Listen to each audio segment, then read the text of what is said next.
تەمەنم لە 6 ساڵیەوە کتێب ئەخوێنمەوە. ئێستا تەمەنم گەشتۆتە 10 ساڵ. وانە باسی ژیاننامەی پێغەمبەر. ژیاننامەی پێغەمبەر وەرزی یەکەمیم 120 لاپەڕەیە خوێندومەتەوە، وەرزی دووەمیشی 100 دانە خوێندوتەوە 20 لاپەڕەی ماوە بخوێنمەوە.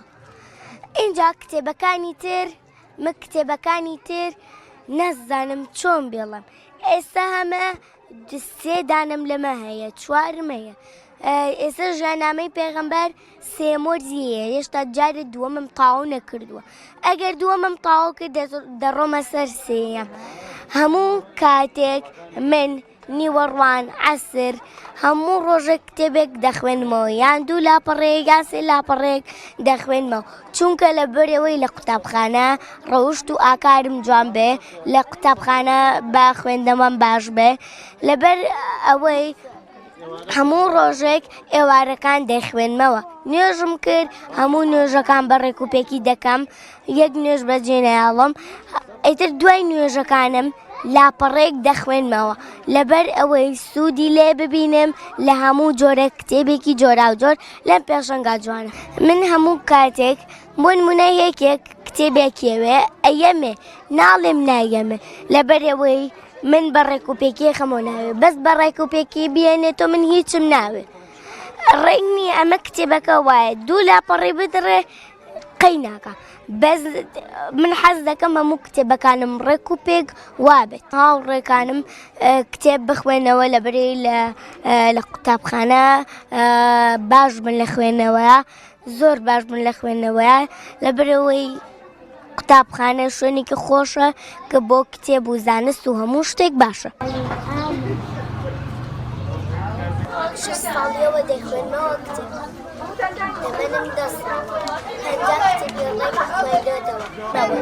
لەبەر ئەوەی من لە قوتابخانە خوێندنەوەکانم باش.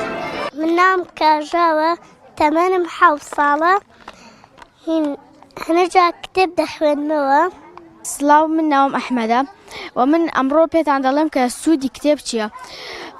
کتێب نزیکترین هاوڕێی مرۆڤە و ئەوانەشی کە هاوڕێیانە دەتوانن کتێب بکەنە بە باشترین هاوڕێی خۆیان. و زۆربەی کتێبەکانیش وا باشترە کە ئەو کتێبانەی پەیوەندیان بە ژیاننامەی پێغەمبەر ئەوانە بخوێنینەوە، چونکە ئەوانە نزیکمان دەکەنەوە لە ئاین و تێمان دەگەیەنن کە پێغەمبەری خوا چ ژیاننامەیەکی چۆن بووە. و ئێستا ئێمە دەتوانین لە ڕێگەی کتێبەوە چەندین شت فێر ببین.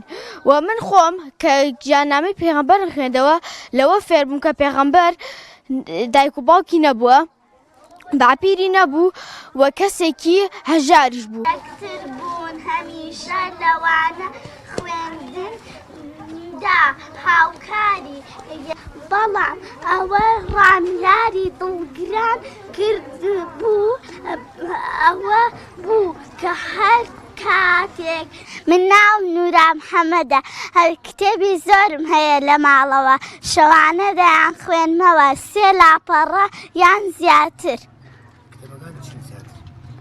زیاتر پەروەردە ئیسلامی.